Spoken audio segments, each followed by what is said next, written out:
नमस्कार दोस्तों, आपका स्वागत है आपके अपने YouTube चैनल अद्भुत ज्ञान गंगा पर। हमारा आज का विषय है जीवन में दुखों का एक ही कारण। दोस्तों, धूप और छाया की तरह हमारे जीवन में सुख और दुख आते रहते हैं। हमें लगता है कि हमारे जीवन में हजारों दुख हैं, लेकिन अगर वास्तविकता में देखा जाए, ध्यान से देखा जाए, तो जीवन में सिर्फ एक ही दुख होता है। और वह दुख क्या है, इस कहानी के माध्यम से हम समझ पाएंगे। वह एकमात्र दुख क्या है और उसका समाधान क्या है। अपने दुख का समाधान पाने के लिए, निवारण करने के लिए इस कहानी को अंत तक जरूर सुनें। इससे पहले कि आप इस कहानी में खो जाएं, आप हमारे चैनल को सब्सक्राइब जरूर कर लें। तो चलिए शुरू करते हैं आज की कहानी। एक गांव में एक सबल नाम का एक आदमी रहता था। वह अपने जीवन से बहुत निराश था। उसकी निराशा का कारण यह था, वह अभी तक कुछ भी नहीं करता था। उसके घर वाले भी उसको दूसरों के उदाहरण देकर ताने मारते थे और कहते थे कि वह सब तो कामयाब हो गए और तू यहीं कहीं रह गया। जब भी वह कहीं बाहर जाता तो लोग उससे पूछते कि तू क्या कर रहे हो भाई, और उसे यह बताने में बहुत शर्म महसूस होती कि वह अभी कुछ नहीं कर रहा, कुछ करने की कोशिश कर रहा है। धीरे धीरे उसने लोगों से मुंह छिपाना शुरू कर दिया। उसका दुख इतना बड़ा था कि उसको लगता था कि वह धरती पर एक बोझ है और उसके बस में कुछ भी करना नहीं है। वह कुछ कर ही नहीं सकता, तो ऐसे में वह जीकर क्या करेगा। उसे मर जाना चाहिए। वह अकेले में बैठकर रोता और भगवान को दोष देता। एक दिन अपने नगर में उसने एक गुरु को देखा जो दुख के ऊपर प्रवचन दे रहे थे। गुरु प्रवचन में बता रहे थे कि दुख एक गुरु की तरह होता है जो आपको जीवन के बारे में समझाता है और आपको सही से जीने का तरीका बताता है। आप चाहे तो दुख रूपी गुरु से अपने जीवन में बहुत कुछ सीख सकते हैं या दुख में डूबकर बैठे बैठे रो सकते हैं। सबल भी यह बातें सुन रहा था। जब उपदेश खत्म हुआ तो उसने गुरु से कहा, दुख कुछ सिखाकर नहीं जाता बल्कि पीड़ा देकर जाता है। दुख की पीड़ा अनंत होती है। ऐसा लगता है कि इसके बाद कुछ नहीं मिलने वाला, कुछ नहीं होने वाला। मृत्यु भी उसके सामने कम लगती है। जब उसकी बात सुनकर गुरु ने पूछा कि तुम्हें क्या दुख है, सबल ने अपनी सारी परेशानी गुरुजी को बता दी और कहा कि मेरे दुख का आपके पास कोई समाधान नहीं है। तब गुरु ने मुस्कुराकर कहा कि जब तुम्हारे जीवन में असली दुख आए तभी तुम मेरे पास आना, तब मैं उसका समाधान अवश्य करूंगा। यह कहकर गुरुजी वहां से चले गए। तब सबल सोचने लगा कि क्या मेरा दुख असली नहीं है? क्या यह दुख जो मैं झेल रहा हूं वह असली नहीं है? वह दुख नहीं है। कोई भी मेरे दिल का दर्द नहीं समझता। अरे घर वाले नहीं समझते तो गुरु क्या समझेंगे? अपने दुखों से परेशान होकर सबल ने एक निर्णय लिया कि वह कुछ करके दिखाएगा। उसने एक छोटा सा व्यापार शुरू किया। उसे उसके व्यापार में सफलता नहीं मिल रही थी, पर उसके घर वाले बहुत खुश थे कि वह कुछ तो प्रयास कर रहा है। धीरे धीरे फिर उसे सफलता मिलने लगी और फिर उसने रफ्तार पकड़ ली। वह 2 सालों के भीतर ही एक बड़ा व्यापारी बन गया। अब उसके आसपास काफी लोग थे जो उसे पसंद करते थे, जो उसकी चिंता करते थे, जो उसके कार्य की सराहना करते थे, प्रशंसा करते थे। उसके माता पिता भी उसकी प्रशंसा करते नहीं थकते थे, अपने बेटे की सराहना करते नहीं थकते थे। अब उसके मित्रों की संख्या दिन ब दिन बढ़ती जा रही थी और यह देखकर वह बहुत खुश था। फिर उसके कुछ दोस्तों ने सलाह दी कि उसे अपना व्यापार अब और बढ़ाना चाहिए। जब तुम बड़ा व्यापारी बनकर इतना खुश हो तो सोचो, जब तुम इस राज्य के सबसे बड़ी व्यापारी बन जाओगे तो कितना सुख होगा, कितनी खुशी होगी, कितने और लोग तुम्हारे साथ जुड़ेंगे, कितना यश तुम्हारे चारों ओर फैलेगा। स्वयं इस राज्य के राजा भी तुम्हारी तारीफ करेंगे और जरूरत पड़ने पर तुमसे ही धन उधार लेंगे। यह बात सबल के मन में बैठ गई। अब वह और ज्यादा मेहनत करने लगा, लेकिन यह सब कुछ उसे बहुत जल्दी चाहिए था और ज्यादा समय अब इसमें बर्बाद नहीं करना चाहता था। इसलिए उसने कुछ ऐसे काम किए जो उचित नहीं थे। उसने बहुत बड़ी मात्रा में धन उधार ले लिया। वह यहीं नहीं रुका। ज्यादा मुनाफा कमाने के चक्कर में उसने अपने माल की गुणवत्ता खराब कर दी। उसके मित्र उसे जैसा कहते थे वह वैसा ही करता था। उसने दूसरे व्यापारियों के खिलाफ भी षड्यंत्र रचने शुरू कर दिए। अब उसके जीवन में सुकून कहीं चला गया था। उसे अब रातों में नींद नहीं आती थी। वह हमेशा कुछ उधेड़-बुन में लगा रहता था। सुख सुविधा की सारी वस्तुएं होने के बाद भी उसे किसी भी चीज में अब सुख नहीं मिल रहा था। एक दिन सबल अपने रथ में बैठकर मार्ग से जा रहा था। तब रास्ते में उसने उसी गुरु का आश्रम देखा। वह रथ से उतरकर उस गुरु जी के पास गया और उनसे कहा कि गुरुदेव, आपने कहा था कि जब असली दुख हो तो ही मेरे पास आना। मेरे जीवन में बहुत दुख है, इस कारण मैं रात को सो भी नहीं पाता हूँ। सबल अब फिर गुरु को अपनी सारी बात बताता है, अपनी सारी परेशानी बताता है। तब गुरु ने उससे कहा कि जब तुम पहली बार मिले थे तब भी तुम किसी दुख में थे। उस दुख से तुमने क्या सीखा? सबल ने कहा कि मैंने सीखा कि केवल सोचने मात्र से कुछ नहीं होता। अपनी सोच को साकार करने के लिए कर्म करना पड़ता है और केवल कर्म करने से ही कुछ नहीं होता।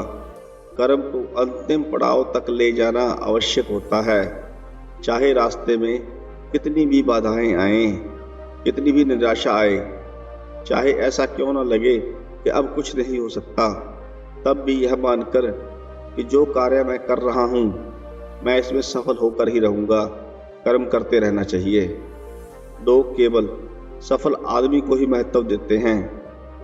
बाकी चाहे कोई कितना भी अच्छा क्यों ना हो, इस दुनिया के लिए वह बोझ ही कहलाता है। गुरु मुस्कुराए और कहा कि जब तुम्हारे जीवन में असली दुख आए तब तुम मेरे पास आना, मैं उसका समाधान अवश्य करूंगा। गुरु जी की बात सुनकर सबल फिर से आश्चर्यचकित हो गया कि क्या यह दुख असली दुख नहीं है? असली दुख और होता है क्या? लेकिन फिर भी उसने कुछ नहीं बोला। सबल ने गुरु को एक घड़ा भेंट किया जो सोने के सिक्कों से भरा था। घड़े को देखकर उस गुरु ने कहा कि इस घड़े को वह सामने पेड़ के नीचे गड्ढा निकाल कर दबा दो, यह मेरे किसी काम का नहीं है। सबल ने ऐसा ही किया और वह वहां से चला गया। धीरे धीरे अब उसको व्यापार में घाटा होने लगा। उसकी धन संपत्ति धीरे धीरे घटने लगी और एक ऐसा समय आया जब उसके ऊपर बहुत ज्यादा कर्जा हो गया था। लेकिन वह निश्चिंत था कि कर्जा उसे उसके मित्रों द्वारा ही दिया गया था। वह सोचता था कि उसके मित्र बुरे समय में उसका साथ देंगे, पर ऐसा कुछ नहीं हुआ। सबसे पहले उसके मित्रों ने ही अपना कर्जा उधार सबल से मांगना शुरू कर दिया।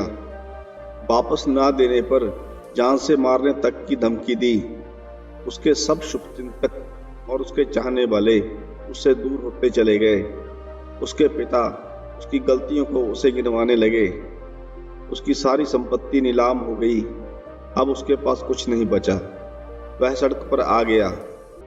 उसने अपने माता पिता से सहायता मांगी। पिता ने कहा कि मेरे पास तो यह थोड़ी सी संपत्ति है, अगर इसे मैं तुम्हें दे दूं तो मैं तुम्हारी माँ को कहाँ रखूंगा? हमारा सहारा यही संपत्ति है बेटा। उसके जीवन में बहुत गहरा दुख था। उसके आसपास कोई भी ऐसा नहीं था जो उसे संभाल सके। इस दुख की वजह से वह टूट गया था। अब उसे लगता था कि अब जीने का कोई मतलब नहीं है, मृत्यु ही एकमात्र सहारा है। वह मरने के लिए एक नदी की तरफ जा ही रहा था। तभी रास्ते में उसे याद आया कि गुरु ने कहा था कि जीवन में जब असली दुख आए तभी उनके पास आना और वह उसके दुख का समाधान कर देंगे। सबल गुरु के पास गया और उसने गुरु को सारी बात बताई और उसने कहा कि गुरुजी, मेरे दुख का समाधान कीजिए। गुरुदेव ने फिर उसे कहा कि जब तुम्हारे जीवन में असली दुख आए तभी तुम मेरे पास आना, मैं उसका समाधान अवश्य कर दूंगा। सबल ने कहा, असली दुख, आखिर क्या होता है यह असली दुख? क्या होता है गुरुदेव? क्या मेरे जीवन में अब जो घट रहा है वह दुख नहीं है, वह असली दुख नहीं है? तब गुरु ने कहा कि पहले तुम यह बताओ कि तुमने अपने इस दुख से क्या सीखा है। सबल ने कहा कि जो लोग तुम्हारी तरक्की के पीछे पीछे तुम्हारे साथ आए हैं वह तुम्हें धोखा देंगे। तुम्हारे बुरे समय में वह तुम्हारा साथ नहीं देंगे बल्कि तुम्हारा फायदा उठाएंगे। भरोसा केवल उन्हीं लोगों पर करना चाहिए जो तुम्हारे बुरे समय में, असफलता के समय में तुम्हारे साथ खड़े रहे हों, और ऐसे लोग बहुत कम ही देखने को मिलते हैं। गुरुदेव जिन्हें मिलते हैं उन्हें हमेशा उनकी कदर करनी चाहिए, कभी किसी के खिलाफ षड्यंत्र नहीं करना चाहिए, ईमानदारी और धैर्य के साथ काम करना चाहिए, लालच नहीं करना चाहिए। गुरु ने पेड़ के नीचे गड्ढा खोदकर वह घड़ा निकाला जिसमें सोने के सिक्के भरे थे, और वह घड़ा उसने सबल को दे दिया और कहा कि जब असली दुख आए तभी तुम मेरे पास आना। सबल को उस घड़े से थोड़ी उम्मीद मिली। उसने गुरु को प्रणाम किया, धन्यवाद किया और वह उस घड़े को लेकर चला गया। उस दिन से उसने दोबारा व्यापार शुरू किया और अब वह एक छोटा सा व्यापारी बनकर भी बहुत खुश था। ईमानदारी से काम करते करते वह फिर से एक बड़ा व्यापारी बन गया। हालांकि इसमें उसे अब कुछ समय लगा, लेकिन वह खुश था। उसका जीवन खुशियों से भरा था। लेकिन आप कितने ही अच्छे हैं, कितना ही अच्छा काम करते हैं, दान पुण्य करते हैं, लोगों की मदद करते हैं। दुख सभी के जीवन में आता है। सबल के जीवन में भी फिर से दुख आया। उसके माता पिता की मृत्यु हो गई। वह दोनों एक ही दिन मृत्यु को प्राप्त हो गए। सबल अपने माता पिता से बहुत प्रेम करता था, इसलिए उसे उनकी मृत्यु का गहरा आघात लगा। वह उन्हें शमशान ले गया, वहां पर उनकी अंतिम क्रिया की। सबल ने जब उन्हें चिता में जलते हुए देखा तब उसका मन बेचैन हो उठा। उसके मन में हजारों सवाल खड़े हो गए। वह घर वापस आया तो उसने अपने माता पिता की संपत्ति को देखा जिसके लिए वह हमेशा लड़ते रहते थे। आज वह लवारिस की तरह पड़ी थी। उसकी देखभाल करने वाला अब कोई नहीं था। उसके पिता ने जो भी इकट्ठा किया था सब यहीं पर रह गया था। एक दिन पहले तक वे अपनी उस संपत्ति के लिए किसी से भी लड़ने के लिए तैयार थे, लेकिन आज सब कुछ खत्म हो चुका था। उसका मन बहुत बेचैन हो रहा था। उसे लग रहा था कि जैसे कुछ खाली है, कुछ अकेलापन सा है, कुछ डर है, कुछ है जो उसे समझ नहीं आ रहा। इसलिए वह फिर गुरु के पास पहुंचा। गुरु ने सबल को देखते ही कहा कि क्या कोई दुख है? सबल ने कहा कि जीवन में वैसे तो कोई दुख नहीं है गुरुदेव, सब ठीक ही है, सब सुखी है, पर आज मेरे माता पिता की मृत्यु हो गई और मेरा मन बहुत दुखी है। तब गुरु ने कहा, इसमें दुखी होने वाली क्या बात है? एक दिन तो सबके प्रियजनों को मर जाना ही है। जीवित तो यहाँ कोई नहीं रहा और ना ही कोई रहेगा।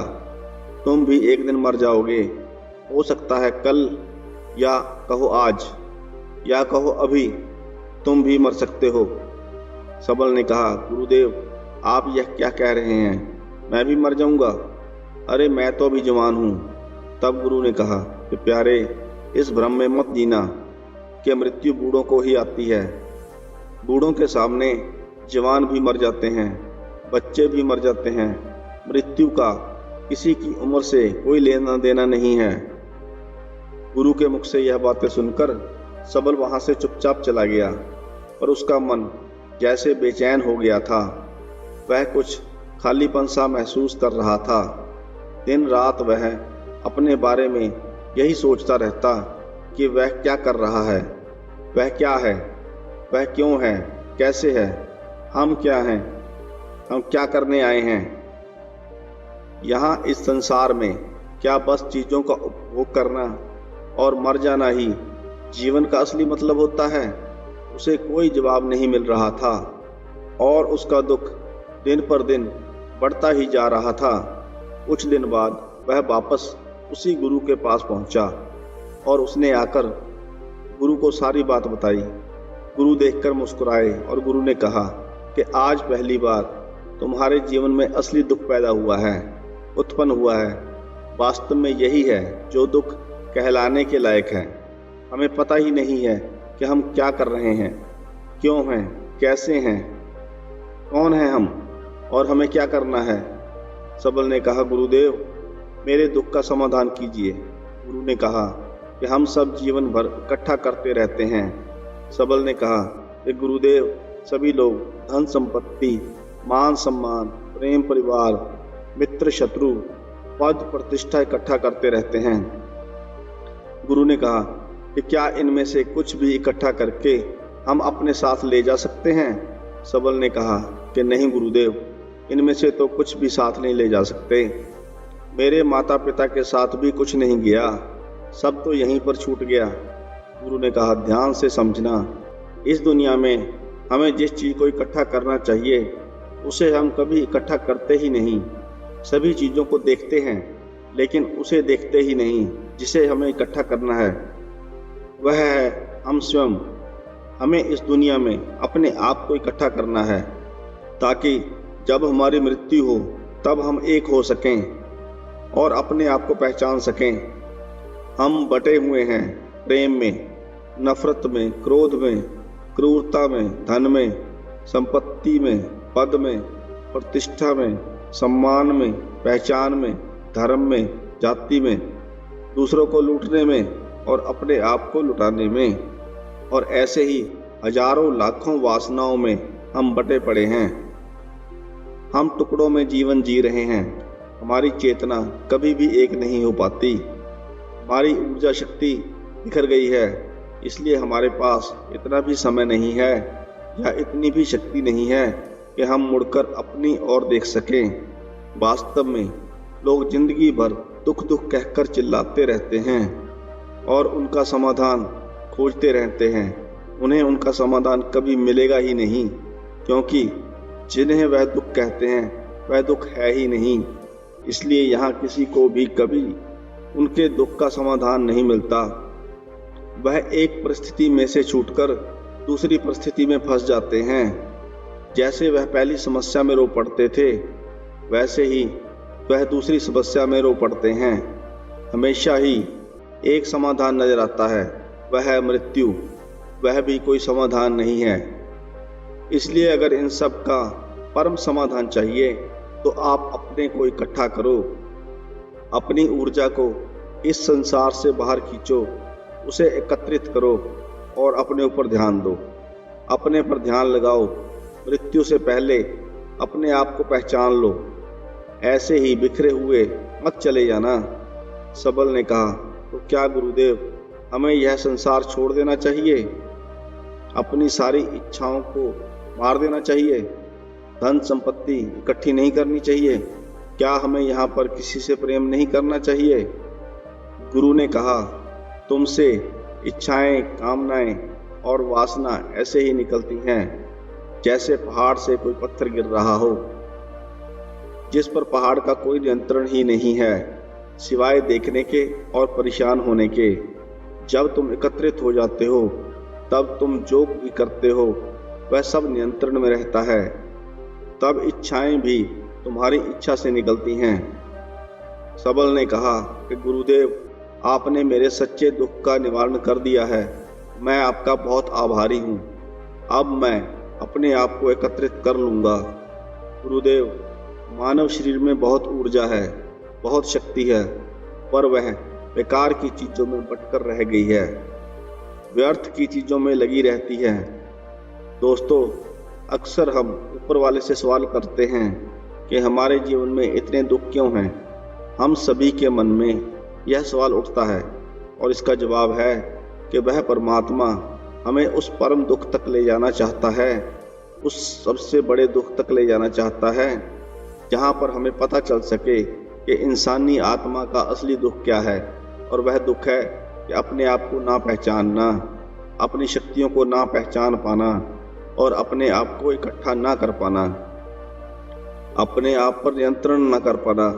हमारे जीवन में यही दुख होते हैं, लेकिन इस दुख को ना देखकर हम सभी प्रकार के दुख देखते हैं। इस दुख पर हमारा कभी ध्यान ही नहीं जाता और वास्तव में होना यह चाहिए कि जब हमारे जीवन में दुख आते हैं तो हमारी सोच वहाँ पर जानी चाहिए कि मैं क्यों हूँ, मैं क्या हूँ। और जब यह एकमात्र दुख आपको अपने जीवन में नजर आता है तब आप ध्यान की तरफ बढ़ते हो, तब आप अपने आप को खोजने की तरफ चलते हो। अगर आपको यह कहानी पसंद आई हो तो वीडियो को लाइक करें, चैनल को सब्सक्राइब करें। वीडियो को अंत तक देखने के लिए आपका धन्यवाद।